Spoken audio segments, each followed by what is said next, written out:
اینجا من دوبار دعوت به کار شدم برای کار مجری. یه کارم با من و تو کردم با هوتن که پخش نشد. تمام بچهای من و تو منو میشناسن، خیلی هم مشتاقن که من برم.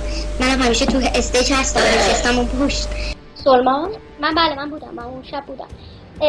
خیلی همه جا خوردن. یعنی ببینید من فکر کردم که مشکل صدا پیش اومد و همه به همدیگه نگاه میکردن. خود اینام انتظار نداشتن. میگم سلمان چه به دروغ چه به راست میتونست خیلی چیزا رو عنوان کنه اون لحظه. خب پس من مجری باید اونو به قول معروف استاپش میکردم. مگه میشه نبندن 100%؟ چون میگم ما برای ورودی هم قرارداد داشتیم، بعد امضا میکردیم. شاید تهدیدش کردن یا شاید گفتن که نمیدونم، شاید کانوینسش یا چیز متقاعدش کردن که نگو. خب بابک سعیدی و این آقای روحانی که دیگه به قول معروف خیلی باندبازی خود تلویزیون من و تو بود. دقیقا مافیای تلویزیون من و تو رهاست و یکی رها، یکی بابک سعیدی. آقای بابک سعیدی اصلا باور کنید اونقدر همچین واو نیست. این سالا من دیدم مثل یه دانشجو مثلا موسیقی که بخواد درس بخونه تازه این بدون دانشگاه آکادمیک زده اومده تو تلویزیون. امینم میدونستم که با بابک سعیدی دوست صمیمیه، اونم من میدونستم.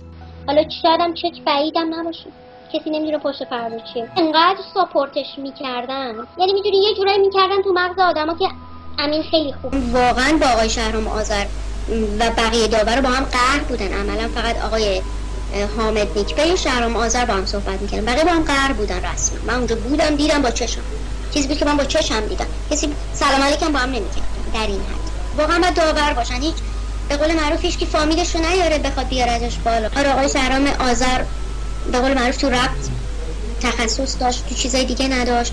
بعد شده بود دیگه جنگ لفظی، دیگه قرض ورزی هم اون وسط شده بود، کسی واقعا حقیقت رو نمیگفت. خیلی هم ناحق رفتن بیرون.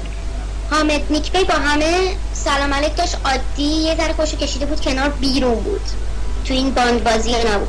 اومد بالا، بعد دیگه دقیقه 90 دیدن که دیگه نه خیلی بده.